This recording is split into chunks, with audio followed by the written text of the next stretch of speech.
Bueno, pasando a esta toma donde podemos tener una mejor visualización, ya que estamos grabando un video desde la captura de pantalla para hacerlo mejor.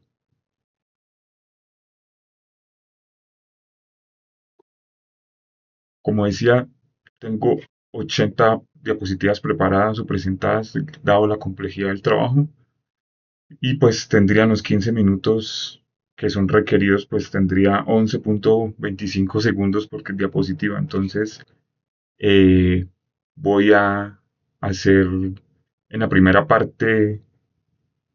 Bueno, como tenemos acá la agenda, introducción, problema, justificación, objetivos propuestos y el plan de trabajo, voy a prácticamente a pasar de alto y voy a centrarme en los cuatro resultados que entrego de los tres objetivos específicos. Entonces ahí tenemos pues la introducción, nos centramos en el tema del área del conocimiento de la ciberseguridad, de la seguridad y la confiabilidad de las infraestructuras interconectadas. Y me centro específicamente en una red del Internet de las Cosas del IoT, donde vamos a ver ataques de intrusión de tipo IDS, que significa Sistema de Detención de Intrusos. Bueno, el problema es que estrategias de Machine Learning permiten desarrollar un sistema de detección y clasificación multiclase de intrusiones en redes IoT y pues que garantice una escalabilidad, un bajo consumo computacional y una respuesta en un tiempo casi real. Para nosotros va a ser muy importante ese tiempo que vamos a trabajarlo. El concepto de Near Real Time, considerando las limitaciones inherentes de los dispositivos IoT. Justificación, pues tenemos el análisis de datos, la ciberseguridad, las redes y la inteligencia artificial, y que pues son competencias altamente demandadas en el sector productivo de la ingeniería y tecnología. Esto como fue proyecto de grado 1, no vamos a verlo así a simple vista, casi que ver.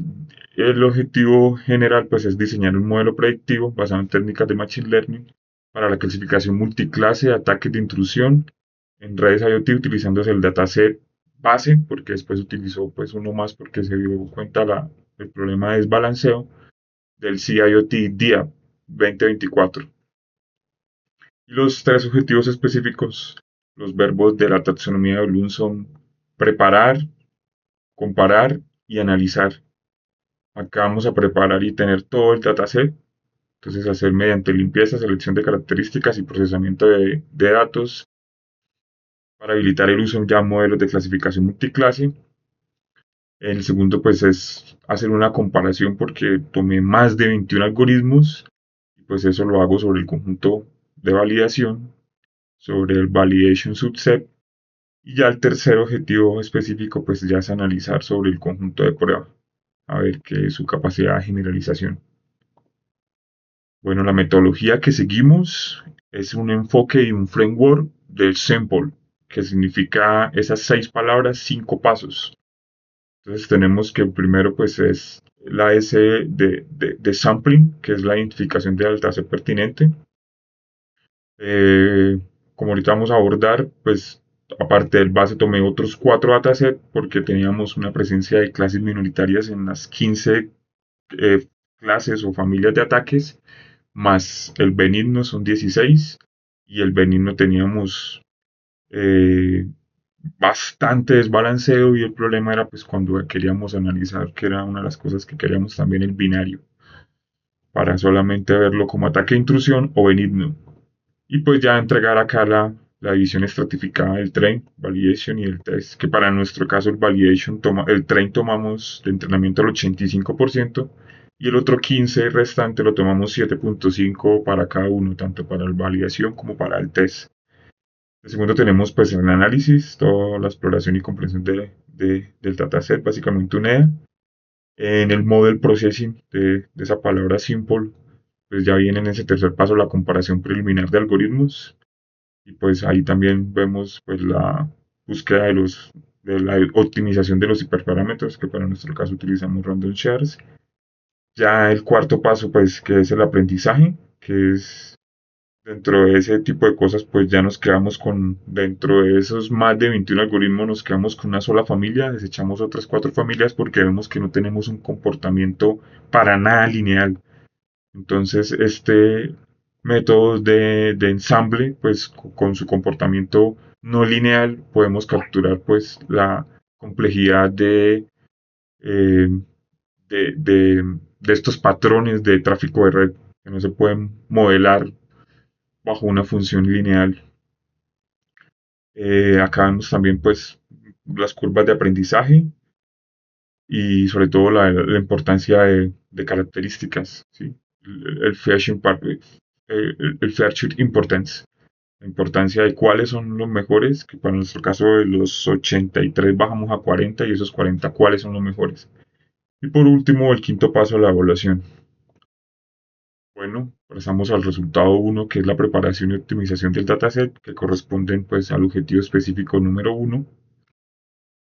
El dataset que utilizamos es de una universidad de Canadá, específicamente la Universidad Newbridge de Canadá, y ellos tienen un instituto que se llama el Canadian Institute for Cybersecurity, que es el CIP.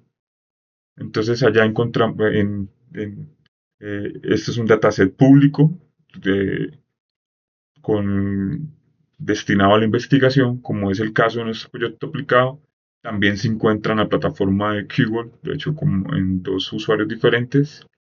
Pues ya específicamente este día que viene de la dual función, porque pues él es como para identificar tanto anomalías, que fue la parte que nosotros utilizamos, como la identificación de los dispositivos, que no lo quisimos abordar.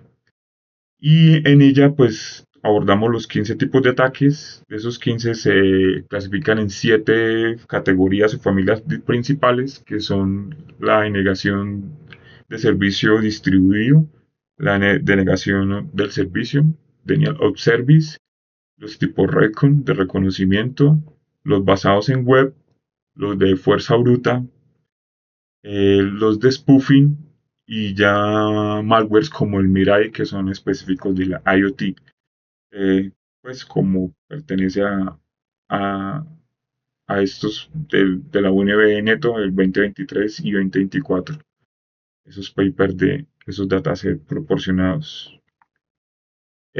Cuando lo vemos, así es la forma como lo descargamos. Ellos son muchísimos archivos .csv, comas separadas por variables. Y pues como vemos acá, pues ahí el primero pertenece a 150 megas, 68 megas, hay de múltiples eh, pesos y almacenamientos y muchos. Y en unos, como en este caso el Fragmentation, hay muchísimos, pero dado el caso del benigno, solamente habían 4. Entonces nos enfrentamos exactamente a eso.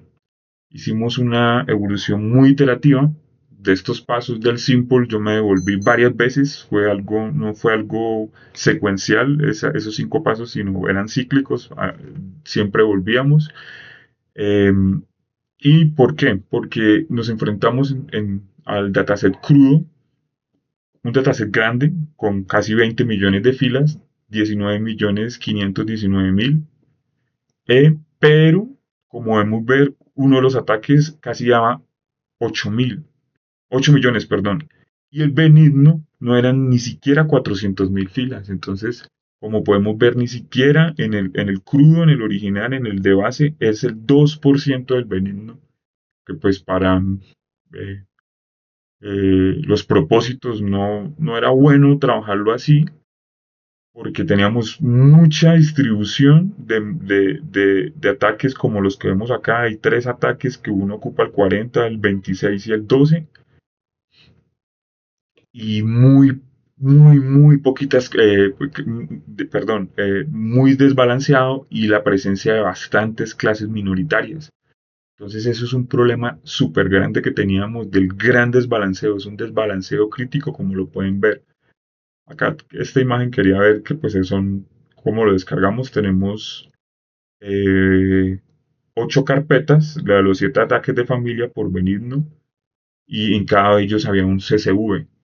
Bueno, esta es la distribución de clases. Como podemos ver, teníamos un benigno y también clases de 1.300 muestras, el web base, el XSS, También tenemos 3.000 muestras. Micho, tenemos 4 de esas clases que son inferiores a 10.000 muestras.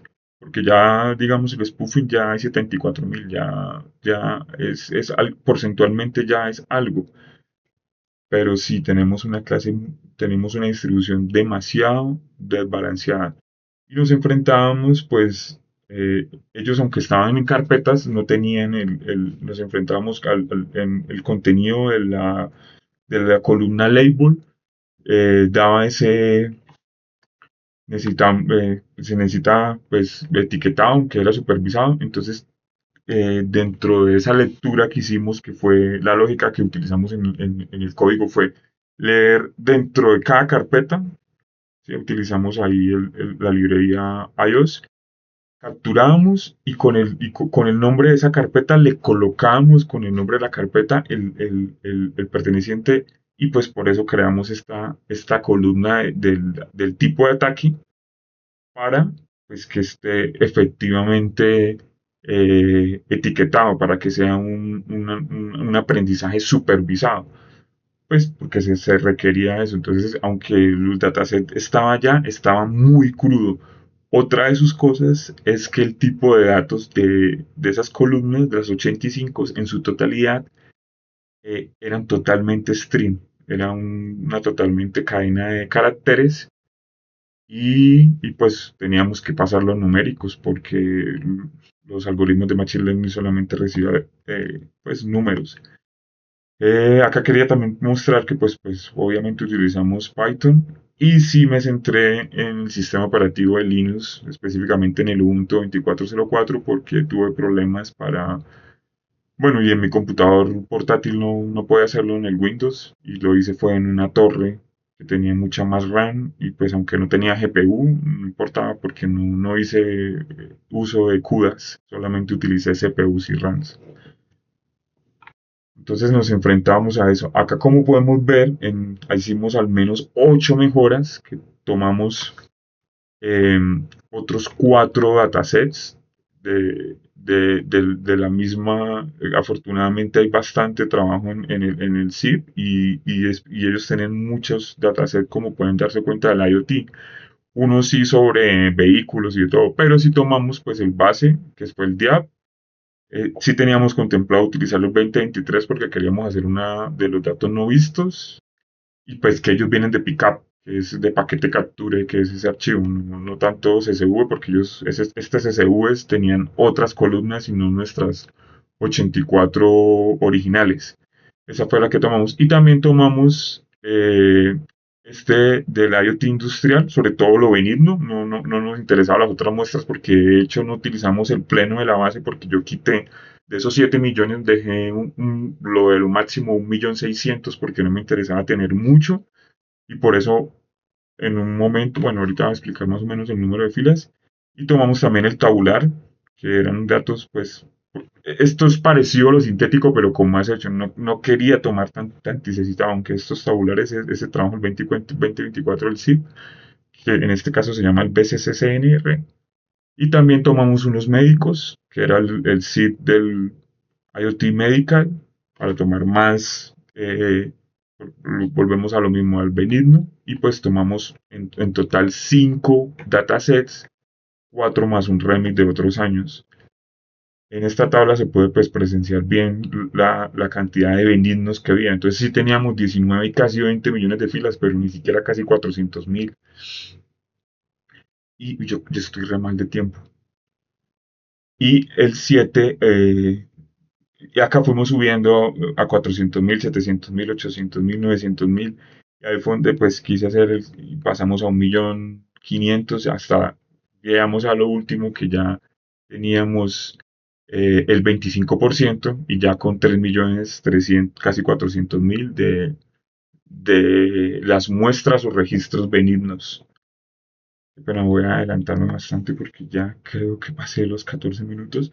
Este fue el último que nos quedamos. En total fueron 13.500.000. Entrenamos casi que con 11.500.000, y valíamos con 1.011.000, y testeamos, evaluamos con 1.000.000, también 100.000. 11.000, perdón.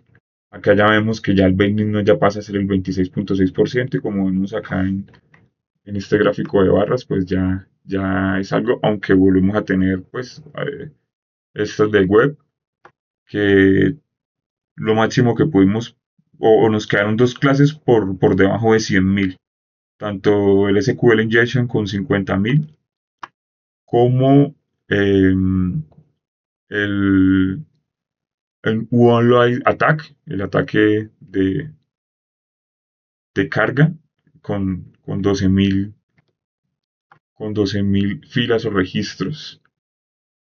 Bueno, hasta este momento de la lógica que yo estaba utilizando Bash porque cargamos más de casi 170 archivos .csv en esas jerarquía de las 8 carpetas que le mostré.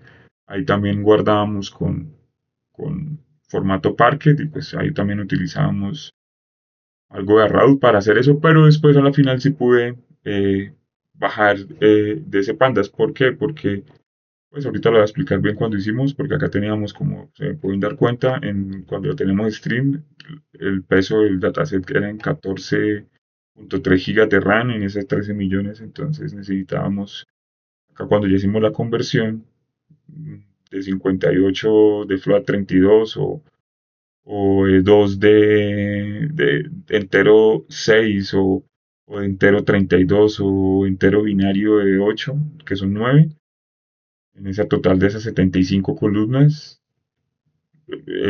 restando unas que eran fijas bueno, ahorita lo voy a explicar bien, ya tenemos 3.5. Entonces, eh, porque pues este es el primer procesamiento que hacemos, la limpieza de datos y la primera es la conversión de tipos numéricos. Entonces, la primera fase lo pasamos todos a FLOA 64 y para mejorar esa RAM, para poder trabajar pandas, que era lo que siempre han manejado, y que es lo que más fácil y sobre todo para el análisis post entreno, eh, si mejoramos pues al menor tipo de tamaño de consumo de memoria RAM. Dentro de ese procesamiento, la segunda etapa también teníamos unos valores nulos que correspondían a dos variables, al flow by seconds, el flow packets, con 83.000. Qué pena, ya que yo creo que ya llevo 20 minutos, voy a adelantarme bastante. Acá la reducción de la dimensionalidad, el extractive features, porque pues no podemos pasarle las 83 columnas a los modelos, necesitamos quitar redundancias y multicolonialidades y datos, columnas que no aportan y pues repito que sean redundantes. Acá quitamos unas de valores constantes que pues utilizamos em, su variancia cero y también quitamos estas estas cuatro columnas que son identificadores del flujo y no aportan ningún contenido predictivo, ¿sí? Y se eliminan por anonimización pues, porque también esa es una información sensible que tiene que ver con la información de identificación personal o PPI. Y para terminar ese análisis del segundo, por acá me faltó mencionar que finalizábamos pues el sampling. El sampling finaliza acá. Y el análisis, pues, todo vamos a utilizar la librería de Skitlearning. Y pues dentro de ellas utilizamos el Train Test Split para dividir en los tres, como he mencionado, 85, 7.5, 7.5, para el total de menos de los 13.500, porque como eliminamos las 85 quedamos al fin con 13.481.000. Bueno, nuestro segundo resultado, que es la comparación de más de 21 algoritmos que pertenecen al objetivo específico número 2. Acá vemos pues una tabla comparativa muy grande, es bastante chévere. En estas gráficas donde estoy mostrando es el tiempo de entrenamiento que se gastaron nada más y nada menos que 89.000 segundos para el log, que corresponden a 24.74 horas de entreno, y 10.000 segundos que corresponden a casi 3 horas de esos modelos lineales. Y aunque gastaron tanto tiempo, dio resultados muy paupérrimos. El mejor fue pues en este caso de estos 15 que están acá, este, este MLP, la multicapa de perceptrón, Y aún así estábamos con accuracies, no llegábamos a nada. De hecho, macros fue difícil, aunque tuvimos después a la postre buenos resultados, no, los primeros fueron bastante. Acá tenemos pues de otros, me faltó el del Boston, el del CAT, bueno, aunque ahorita lo muestro en el último. Faltó esta, qué pena ahí, era la que me faltaba, sino que todo eso lo tengo es en disco duro de eso y no tengo tanto, si tengo el teclado acá habilitado, entonces lo quité, qué pena.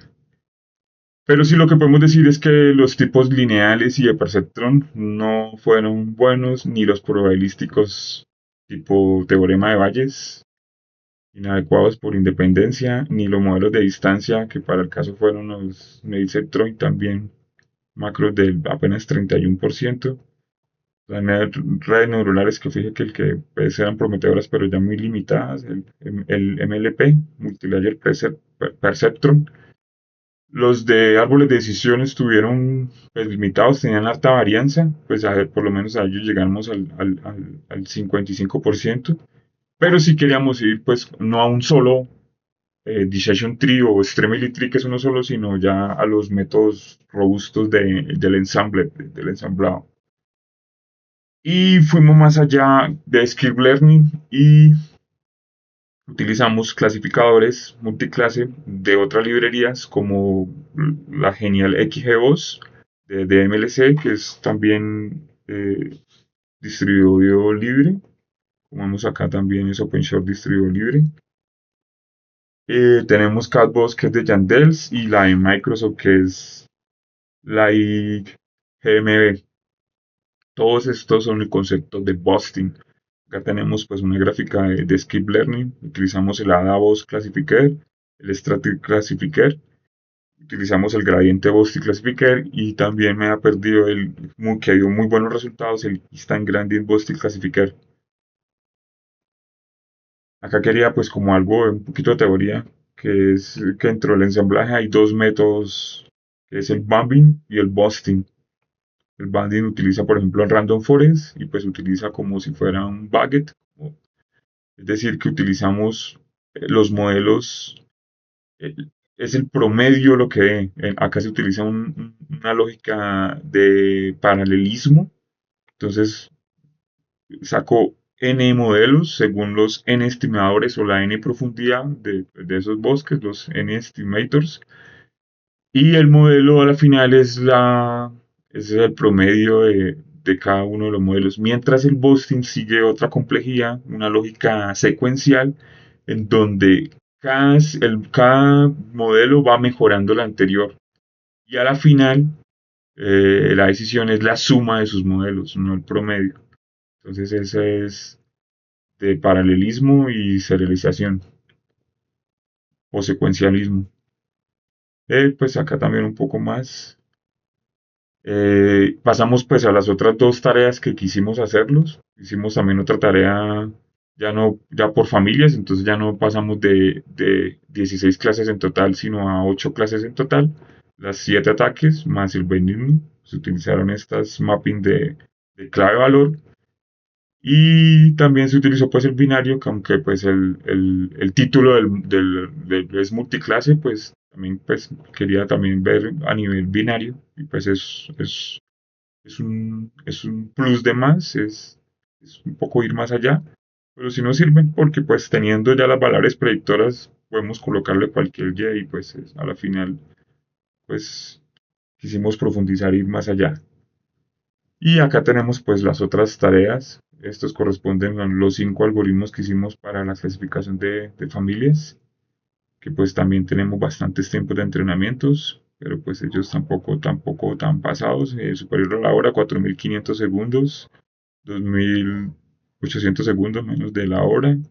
Este cercano a la hora, 3.100 segundos, 2.300 segundos. Y el XGB que sí se demoró eh, cercano a las 3 horas, casi los 10.000 segundos. Pues vemos las diferentes métricas y este tiempo es muy importante y es bastante importante porque es la predicción. Como podemos ver acá desde esta misma columna, El XGB va a tener un problema muy grande. Fue el mejor, de hecho, pero es muy lento prediciendo. Se demora 41 segundos. Para el caso serían más de 10 minutos, pero en un millón, que es harto. Pero si lo comparamos con otro, pues 401 segundos, en cambio los demás se demoraron 16 segundos, o para el caso que vamos a tomar, se demoró 10 segundos. El XGB también es no tan lento como el Live, pero pues también 62 segundos, ya un minuto es bastante. Entonces acá podemos ver la diferencia de su predicción. Tenemos muy buenas métricas, pero su tiempo de 400 segundos no nos sirve. Ahí tendríamos que utilizar el de 10 segundos, así sean unas métricas inferiores, pero necesitamos rapidez, porque en eso se basan los IDS y la clasificación debe ser cercana al tiempo real. Si acá vivimos son 10 segundos en un millón de registros. No son para nada milisegundos porque sería 10 por 10 a la menos 6. Bueno, em, acá tenemos otros 8 binarios. Hicimos en realidad, acá están los primeros 4 y después otros 4. Acá ya digamos que acá sí utilizamos el binario porque ya pasó a 26 segundos. Acá sí no se ve tanto que la complejidad al ser binario baja bastante y podemos equiparar que de 26 segundos, y si lo estoy utilizando los otros 9 y 6, sí se puede hacer. Entonces acá, porque sí cambia bastante. En este sí fue el caso, pues ahí me adelanté un poco. Los resultados 3, que es pues todo lo perteneciente a, a la validación, y el objetivo número 3 hicimos pues la validación cruzada. Utilizamos el random shares, utilizamos este tipo y pues a la final obtuvimos estos mejores hiperparámetros, que es balance subsample con mass of the square, sin profundidad, no definido, sino es variable, ya él lo hace. Ahorita vamos a ver unas gráficas. El mínimo de los LEF 10, los split en 30, los estimadores nos dio que 378 árboles con un bootstrap positivo. En hacer solamente esto fueron 24.57 horas, 88.000 segundos para obtener esta gráfica, y eso, como pueden ver, el proyecto tiene bastante complejidad, por lo que quisimos pues ahondar con un entrenamiento de 11.459.000 filas. Dentro de este learning también podemos ver lo magnífico que es la interpretabilidad de los modelos, ya que son pues árboles de decisiones. Como podemos ver, siguen siendo un decision tree de muchos. Para el caso de los mejores F1 fue el árbol 74 de dichos, bueno, el random forest sí fueron 300. Y acá vemos como con una variable como flow out menor o igual a un valor establecido con un Gini, con unos podemos pasar de que si es true ataque, o falso si es benigno.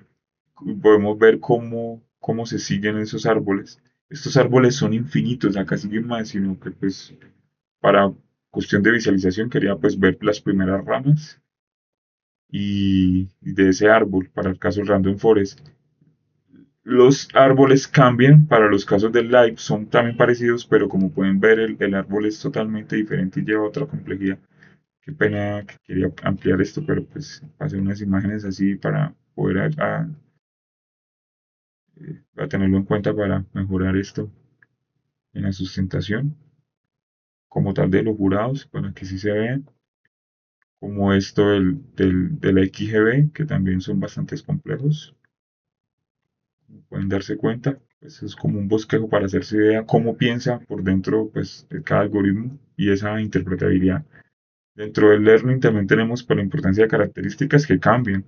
A mí me llevé gratas sorpresas al saber, por ejemplo, que el mismo algoritmo con otros hiperparámetros ya también hace que cambie dichos, pues ya casi es el mismo destination port, pero por ejemplo, si podemos ver el puerto de fuente, el source port, acá es el quinto, mientras acá viene siendo el 1, 2, 3, 4, 5, 6, 7, 8, el noveno. Entonces cambian. Y para otros algoritmos, pues aún más. Ahí sí tenemos que el primero para acá es el tanto el puerto destino como el puerto fuente como el puerto destino, y vemos pues esa importancia de esas 40, pues quise sacar esos diferentes 20 para poder interpretar y realmente ver qué, con cuáles de esos atributos de tráfico de red que me modulan el flujo de red, el flow, eh, son importantes para esa predicción, esas variables predictoras. Pues acá vemos también tanto para el binario como para las de la familia para las 8 clases. Dentro de ese learning también tenemos las curvas de aprendizaje. Ya llevo media hora, muchachos, qué pena, ya voy a cortar porque no quería hacerlo más, pero dado los 15 minutos y mi extensión, voy a terminar pues con esta. Eh, Como pueden ver, el F1 macro el mejor que nos dio fue el XGB, pero pues no lo tomamos como aquí el que tomamos en realidad fue tanto el Catbots Classifier 2 como el Random Forest, que pertenecen a estos, en el caso sería uno 2 3 4 5 el 5 y el 6 1 2 3 4 el 5 y el 6. Aunque el de la derecha, el XGBA mejor, que es donde estoy acá, nos quedamos fue con estos dos del centro, con estos que estoy acá señalando. Porque también nos dan bajo FN macro y nos dan buen recall, que serían estos uno 2 3 4 5 1 2 3 4 5 y 6. Sí, 2 4 sí, el 5 y el 6. 4 5 y 6 estos dos.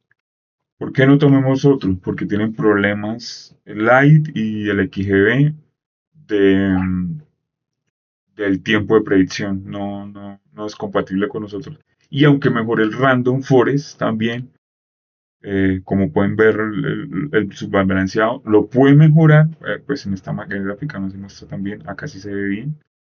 Dicho, aunque si es por datos, si es por métricas, el mejor sería el XGB y el Light. Pero ellos tienen un problema de tiempo de predicción. El XGB no tanto, que sería acá el verde, ¿sí? El azul corresponde al light, es el que más. El Is Gradiente Boston también nos dio buenos resultados, pero también tiene, ¿cuántos segundos? Eran 70 segundos si no estoy mal. Entonces, como podemos ver, aunque nos dan las mejores métricas, acá es el rosado, que es y el azul, y después podría ser los mismos colores para que. Y el naranja, serían estos tres, no fueron los elegidos. Me quedé con estos dos. Me quedé con estos dos. Acá estos también dieron mucho, pero tienen otro problema. ¿Y cuál es ese problema?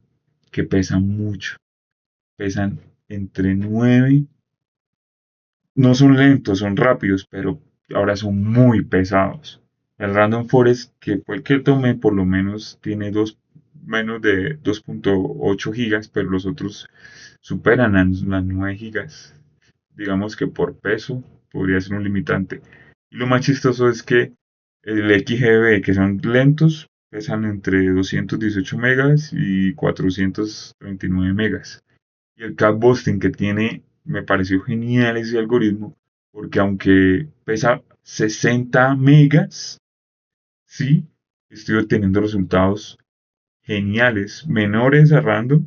Bueno, en esta gráfica, este trío se interpreta, perdón, en el eje X tenemos la tasa de falsos negativos, es decir, entre más abajo, por ejemplo aquí sería, acá todos son menores al 15%. Y por ejemplo, la voz tiene demasiada tasa de falsos negativos porque tiene al 45%. El Strati también está súper mal. Y en el eje Y tenemos el F1 macro, que es entre más arriba mejor. Entonces, digamos, idealmente el que se situara acá donde estoy, que sería en la esquina superior izquierda, sería el mejor de todos en ese cuadrante, ¿sí? En este entonces, no tomamos ni el XGB, ni el light, ni el random, ni el ingrediente por sus problemas. El XGB, el light y el ingrediente por tiempos de predicción que son lentos. Y el Random Forest son rápidos, pero son pesados, llamémoslo así, utilizan mucho almacenamiento.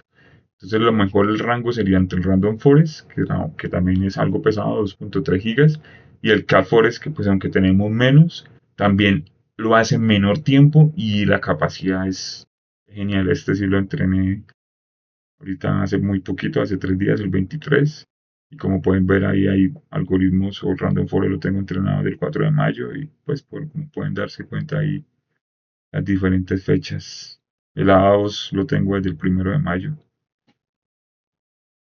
Y bueno, acá podemos ver la matriz de confusión que están normalizadas de los 16 clases. Como podemos ver, el XGB, aunque tiene buenas métricas, él tiene un defecto y es que clasifica a muchos, los predice como benigno, pero en realidad pues no lo son, son ataques. Eso serían lo que no podemos tener, que son falsos negativos. Y por ejemplo aquí podemos ver, bueno, esta sombra se replica acá. Acá también podemos ver de que él predice a veces unas ciertas clases minoritarias como Recon, pero en realidad eran benignos. Pues esos son falsos positivos que pues sí crearía la alarma, pero no serían tan problemáticos como los falsos negativos de este caso. Eh, bueno, pues por ejemplo, bueno, en otra gráfica podemos compararlo acá. Que porque el XGB, mira donde nos ponemos el XGB. El XGB da buenas gráficas, pero él tiene un mal recall. Y también las tasas de los FNR, de los falsos negativos, no me gustan. Mientras la menor tasa de los falsos negativos pues corresponde a ser la IQ 1.27. Para los que nosotros cogimos, llegamos fue al 14%. La tasa de falsos positivos no llegan sino al 7%, sería esto. No, perdón. Al 0.7 sería esto. Y pues vemos las excelentes métricas. Acá las gráficas de la curva ROC con el AUC, el varía bajo la curva, como podemos ver, nos dio casi perfecto, muy muy cercano a uno. Hubo unas clases específicas que sí nos dio perfectas, que eran pues las clases mayoritarias. Acá los elegidos, tanto el Random Forest como el Catbots Classified 02. Acá tenemos otra interpretación también, que pues es para los Random Forest nomás. Es donde vemos el número de nodos y la profundidad. Acá es cuando le vemos el depth de específico y cuando no se le pone ese no. Entonces vemos pues el cambio chévere en esos hiperparámetros, verlo pues cómo cambian gráficamente. Eh, También tenemos la distribución de confianza. En el A2 era casi como un histograma. Acá pues vemos que la mayoría del 100% está seguro para el millón de muestras para las 700.000 y pues como se ve este random forest este es el catboss, el random forest y de pronto como pueden ver acá como el 99 casi como 100.000. Este lo baja bastante, es bastante confiable el cap. Y para las otras tareas de clasificación, como pues la clasificación de ocho clases por familia de ataque, ahí los 5 que hicimos, que pues si elegimos el verde, perdón, el rojo, volvemos a lo mismo. ¿Por qué? Porque los otros eran pesados. Los otros pesaban 6 gigas. Vemos que también pesan menos, por lo que la clasificación es pues menor. Entonces de acá sí cogemos el rojo. En este gráfico de trace-off que se utilizan los IDS y IDFs, pues ya lo he explicado ahí. Ya la matriz de confusión, aquí sí no lo normalicé, sino ya puse pues los números para verlos. Esos fueron pues los mejores. Como podemos ver acá también pues nos está clasificando 11.000 muestras y 14.000 muestras como si fueran ataques, pero en realidad son benignos. Y eh, también pues nos está generando 300, 600, 120, 48, casi 1000, ya casi superior a un 1000, que los predijo como benigno, pero en realidad eran ciertos ataques. Así es como se interpreta esa matriz de confusión. Y ya, definitivamente ahí pues sería para los otros, pero no. Uy, llevo 45 minutos, no lo puedo creer, no lo puedo creer. Me eché media hora de más. Perdón, no era mi intención, sino la complejidad del trabajo. Era imposible resumir y comprimir en todo. Muchísimas gracias para todos. Estamos muy bien. Ah, quería de pronto mostrar lo último, que es la...